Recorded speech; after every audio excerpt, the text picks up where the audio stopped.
world champion Philadelphia Eagles, Jim Schwartz. And Jim, if you'd like, here, have a seat. And we are honored and thrilled to have you with us. How you doing, Jim? I'm well. I didn't know you guys had a fireplace in here. We have everything, man. I don't think I've ever seen an RV with a fireplace. You got a fireplace, but then you got these cheap folding chairs. Yeah, well, You gotta go one way or the other, man. We had wooden ones, but we burned them in the fireplace. Jim, thank you so much for coming on. Yeah, my pleasure. What's it like to win Super Bowl? Yeah, I mean, it was my 25th year in the NFL, and you know, I mean, I figure if you just rolled the dice 32 times, you should win it once. So I was getting a little bit nervous. Yeah, you know, I mean, that's what everybody aspires to, and then, you know, I look at the equipment guys getting practice ready out here.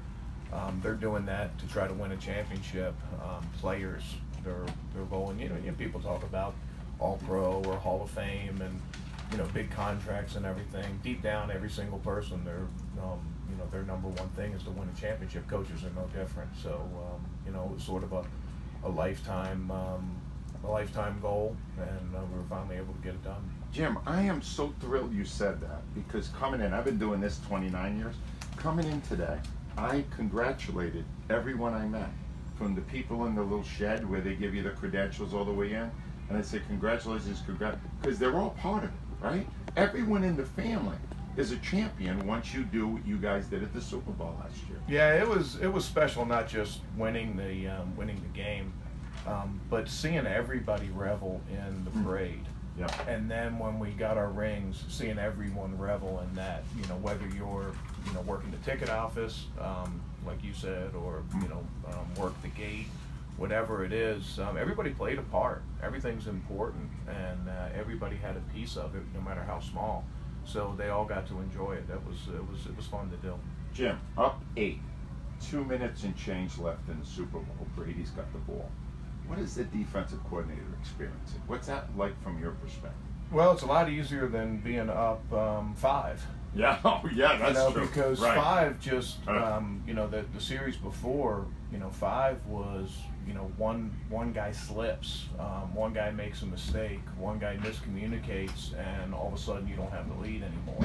So 8, you know, number one, they were backed up because of the kickoff, which gave you a lot of room that you could give up some yards in there. But even if they scored, they had to score twice.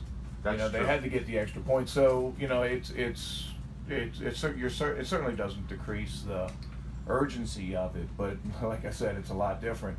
You know, I think it's been well documented, but our mindset when we were up 5 was a lot different, because the way our offense was humming and our difficulty in getting stops, we were going to be real aggressive with trying to get them stopped down 5. We didn't want to just lead them down the field and give up a touchdown and not leave any time for our offense.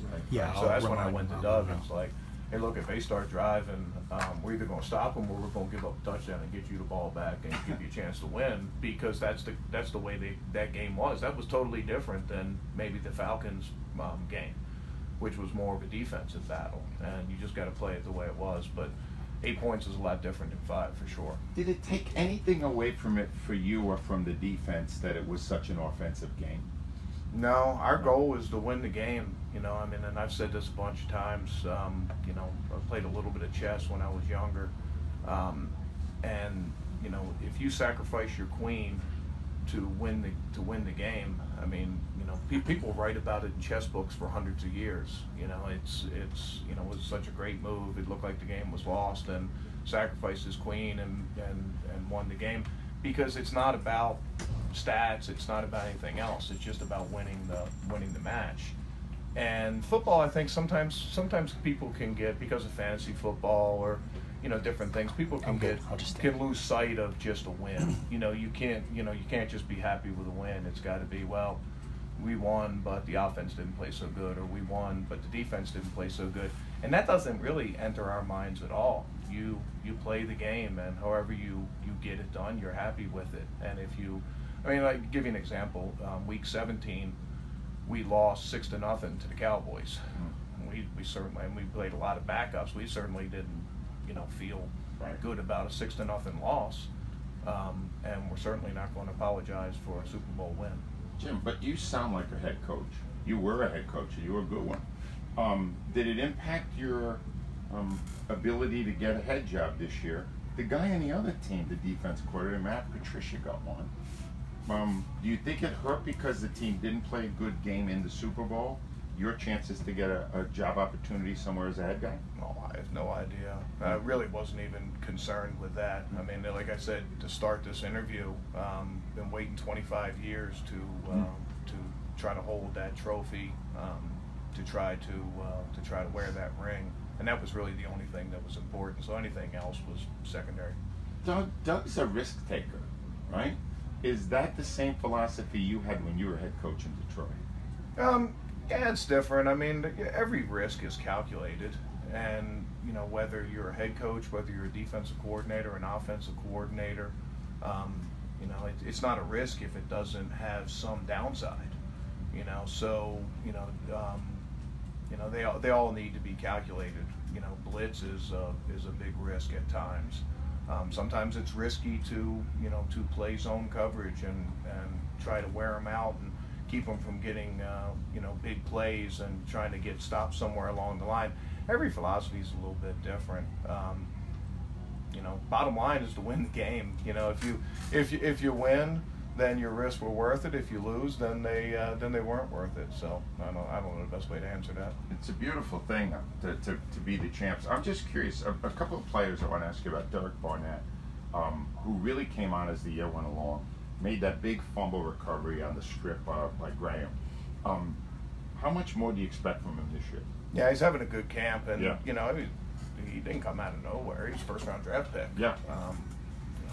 So, you know, we expected a lot from him. I actually thought his best play was the sack strip against Minnesota.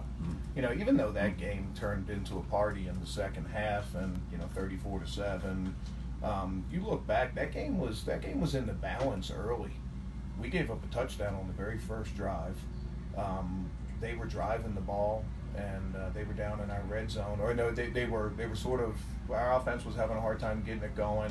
And then Patrick Robinson intercepted that pass. We tied it up, and then they drove down the field, and Derek got that sack strip when they were already in our red zone. That was least 3 points. Yep.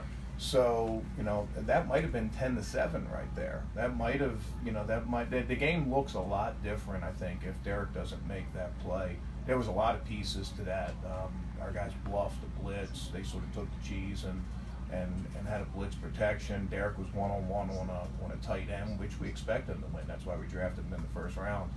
But that was really, I think, a game-changing play that let the Lane party down in the second half. Maybe a little different than if he didn't make that play. You're asking more of a leadership role from Jalen Mills. Is that correct? Yeah, I think it's not so much asking, because I think leadership, that needs to be an organic thing. Right. I mean, anytime a coach puts a guy up and said, be a leader, if the guy's not, and you can't create that situation. Now, here's what I think where Jalen's got confidence because he had a really good year last year. He's always been very competitive. His knowledge of the defense is impeccable. And now you start to see him show some of those leadership traits. He's always had competitiveness, but he's a great example to the younger players on how to work. That guy works hard in practice. If the fans come out and watch an open practice, go watch number 31. He's on everything. He's working hard at his craft. His technique is really, really good, and that doesn't happen by accident. I think all those things. It's hard to be a leader if your technique's sloppy. It's hard to be a leader if you're not busting your tail every play. It's hard to be a leader if you're making mental mistakes. He doesn't do any of those things. He's on his mark, and that allows the other players to follow his lead. Jim, how does Jordan Hicks look? He looks the same as he's always looked. Yeah, completely better, 100%. Yeah, I mean, I certainly don't notice any difference. It's nice to have him back in the middle of the defense. That was a big blow to us, and I think maybe it seemed it was being sort of an under the radar thing. The number of injuries that we had during the season, it wasn't talked about. Maybe after the season, people started saying, "Wow, they lost Wentz," and maybe when Wentz went down, it really came to the forefront. But losing JP, losing Sproles, losing Jordan Hicks, losing Wentz, and still being able to get it done. That's one of the proudest. It's amazing. Yeah, it's one of the things that we take the most pride in as coaches is figuring out ways to still be successful. It doesn't always work. It's easier said than done. Everybody always says, next man up, next man up. Yeah, everybody says that. But actually getting it done, there's a lot of pieces that go into that. And we missed Jordan last year. Nigel was able to step up. Michael Kendrick was able to step up. Malcolm Jenkins played a lot of roles. All that went to covering him up. But now that he's back, it's comfort to have him in there. He's such a smart player. He's so instinctive. It's a testament to your coaching that they did what they did last year. Last thing, where's your ring? Yeah, it's in a drawer somewhere. Come on, no ring? No, I wore it the night of the award ceremony. I don't think I wore it going through Philly airport, but I didn't wear it. Yeah, I wore it going through Philly's airport, but I turned it around so the stone was in my hand. Why? So that nobody could see it. I don't know, that's just not me. And I think, for all of us, and I'll speak for myself, and I'll speak for just about every coach, is it's really not what you've done. It's what you're going to do in the future. And it's a great trophy to have, and it's a great thing for other people to try on and to wear and things like that. But for coaches, we're moved on to our next thing and the next challenge. And maybe there'll be some time where you look back and you appreciate a little bit more. But this train keeps rolling, man. That opener comes, the start of the off-season program starts, the start of training camp comes. They don't give you a few extra weeks just because you need some extra time. So I think that's what we do. Jim, congratulations! You gave this city an incredible gift. Yeah, we're so thrilled by it. Yeah, it was fun. It was as fun as it was, winning the game and everything else. That parade will be something that I remember for the rest of my life. Maybe I won't remember those last 9 seconds as clearly. Yeah. But that parade was that was a once in a lifetime experience, and maybe we can make it more than that. Yeah, let's try another one. Yeah. Let's keep doing it until we get it exactly right. All right, Jim? Jim Schwartz, thank you so much, Jim. Really appreciate it. Yeah, thanks for having me. WIP Sports Time 840.